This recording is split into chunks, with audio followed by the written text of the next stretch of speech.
wants to live below their means? I want to live the best life I can possibly live. So I talk about this often. I use liability. If I want to buy a new Ferrari, I first buy an asset, and the asset pays for the Ferrari.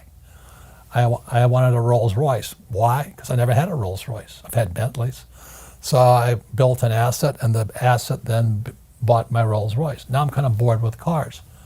So I don't have a guilty thing, is that I have financial education, which is what the Rich Dad Company teaches. And you can have the same thing too. You just have to stop listening to those school teachers who are poor. You know, most school teachers, like my poor dad, very good people, but they're so terrified of making mistakes. They want a steady paycheck, and they want a guaranteed pension. I don't think you can get rich from that point of view. Look at this chart here. It's called the cash flow quadrant. E and S, employee and self-employed. That was my poor dad. You know, these guys work for money. These guys are not capitalists. They work for money and they invest their own money. On the B and the I side is my rich dad side. That's the capitalist side. Capitalists use other people's labor and other people's money to get rich. Which side do you want to be on? I'd rather be on the capitalist side. So that's the only difference. It's a whole shift of mindset and education, but everybody can do it if you want to do it. It was really hard because I didn't like, I'm actually a very shy person. Mm-hmm. So learning how to sell was the hardest thing I could do. Yeah. But if I hadn't spent 4 years learning how to sell, I never made it here, I never made it here. Mm-hmm. So the entire time that you were here, you were preparing to jump to the other quadrant? Correct. Mm-hmm. So every job is not so much for the high-paying job with job security. Yeah.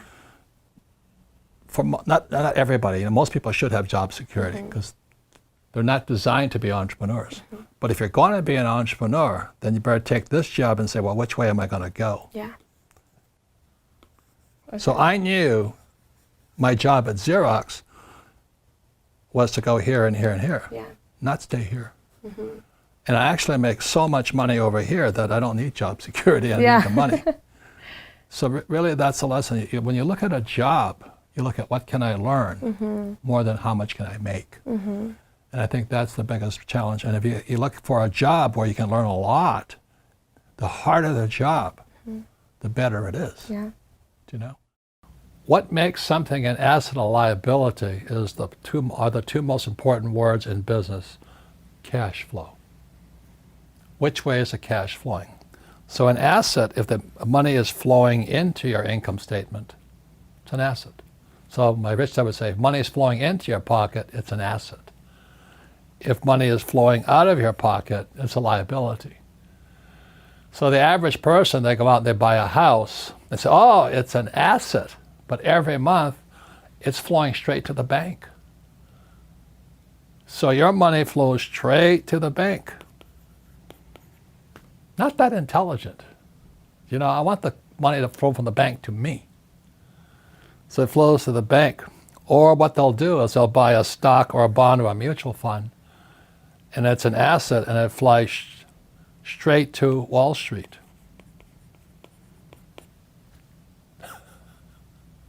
Not your asset, it's Wall Street's asset. And the third line, when you look under expense, first line is tax. So the average employee, like my poor dad, with a high-paying job, the money comes in, goes straight out the taxes and to the government. Does that make sense? So when you get a job, first line, taxes. Second, mortgage to the bank. Third, your 401k or your IRA, straight to Wall Street. But you think they're assets. It's not, they're assets, but they're not your asset. So that's one of the big things my rich dad taught me, is you got to control your cash flow. You want the money flowing into your pocket, not out of your pocket. So the one last thing I'll show you here is this is the asset column. This is what Rich Dad worked for. He worked for assets. He didn't want a job. And this is my poor dad here. He wanted a high-paying job. Different mindsets. So today, you know, I still go home to Hawaii. I see my relatives, and they call me Bobby. Bobby, have you got a job yet? And I go, no, Auntie, I don't have a job. She goes, oh, too bad, you're unemployed. I said, yep. So their mindset is they've been programmed to be employees to work for the rich. And that's what my rich dad taught me. So it's all here in the financial statement. The rich work for assets. The poor and middle class work for money. Very different mindset. So I don't want a job. I just want the asset that produces income called cash flow. Not taxable. Not taxable. That's why the rich are getting richer. Let's start with this one first, keep it small. Is here you go to school, get a job, you become an employee, but you learn nothing about taxes. Then you become a little entrepreneur, you start your little falafel shop business or whatever you start, right? So that self-employed, small business. And then you have big business, 500 employees or more, or I for investor. So Tom, how much tax do employees pay? Well, typically if they're making a good salary, and this is, by the way, the same rates around the world, typically it's going to be about 40%. 40%. And after the Trump tax cut, did that change much? Not much. It didn't.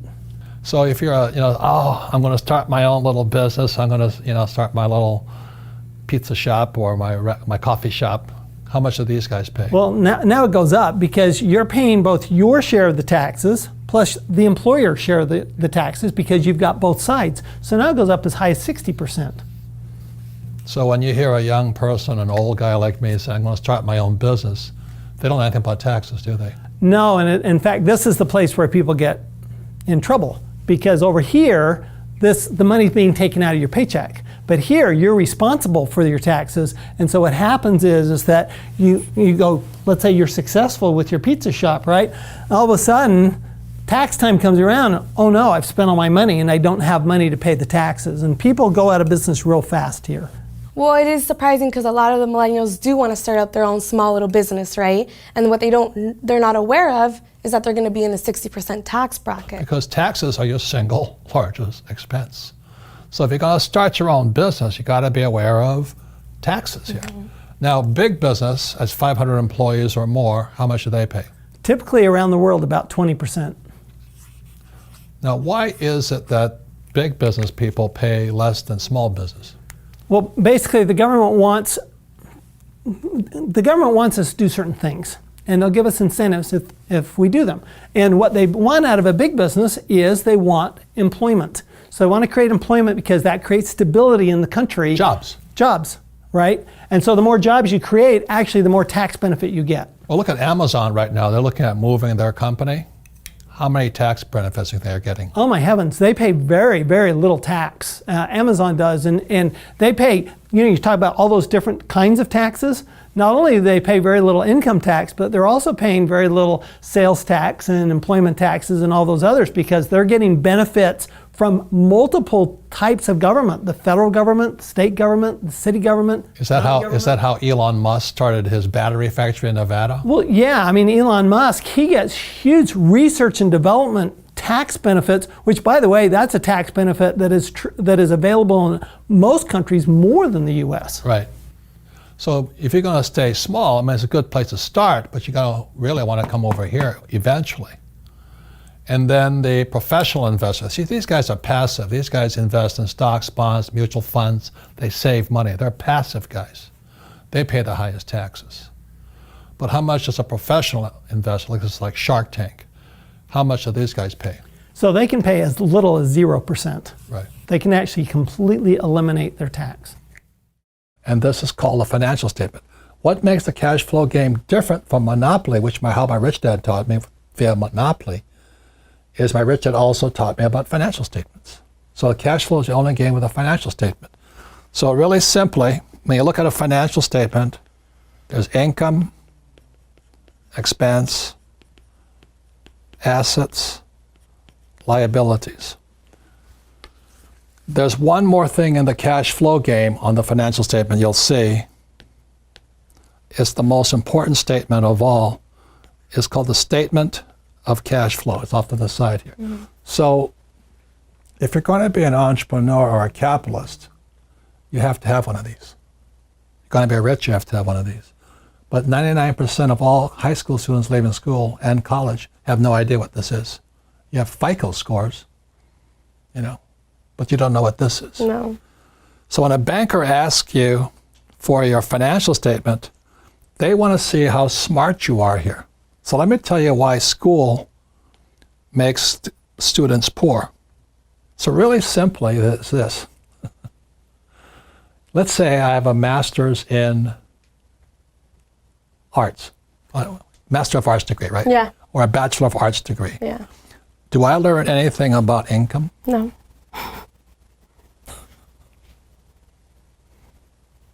What about Greek mythology? Oh, there you go. That's very important. I learned nothing about income. And we wonder why kids are leaving school, or young generation, looking for that high-paying job. But now let me ask you this. If you have a degree in technology, do you learn anything about assets? Never. So you could be a techie and you know nothing about this. Yeah. You could be a techie and know nothing about this. You see, when a banker looks at your financial statement, they're looking at the mirror of you. This is a reflection of you. And if you got Jack here and Jack here, then you're not that smart financially. So the reason the cash flow game is such an important game, it teaches you what is important to your banker or for a capitalist or for an entrepreneur, is that an entrepreneur's got to know how to increase their income. Yeah. And an entrepreneur's got to know how to create assets. If you don't know those two things, you should not be an entrepreneur. You should be an employee. And this is another lesson my rich dad would give me.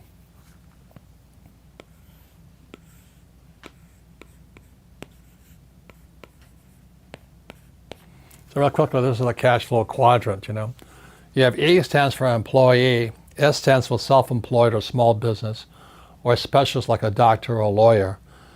B stands for big business, 500 employees or more, and I stands for insider investor.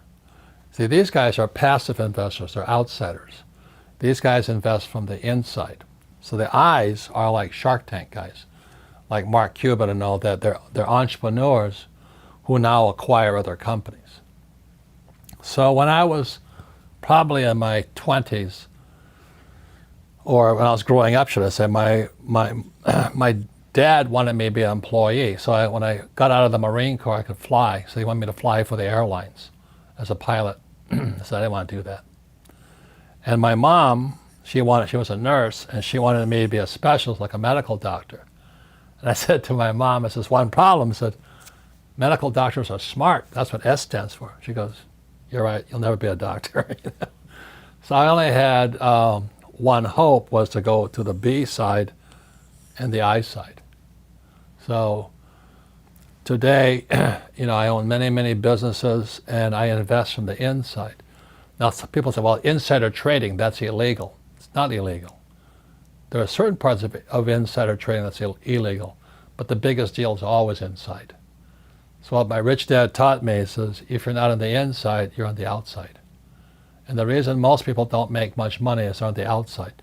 Like just now, Uber and Lyft floated on the stock exchanges. The insiders already made their money. Now the outsiders come in. That's the game.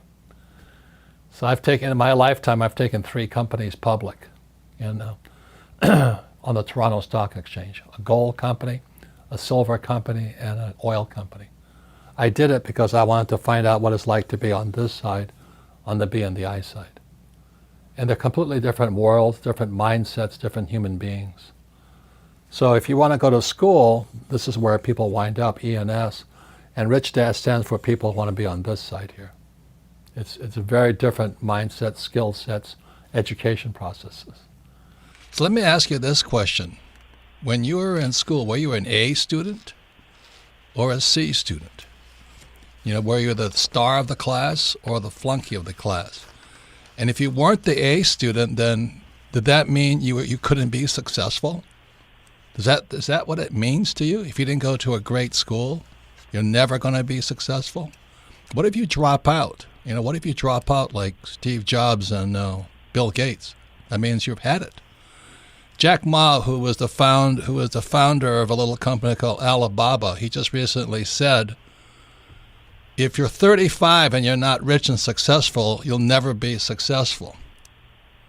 Of course, Jack Ma is a school teacher, former school teacher who struck it rich. But naturally, they have this idea that if you're not successful in school, you'll never be successful in life. And my contention has always been it almost damages you in school.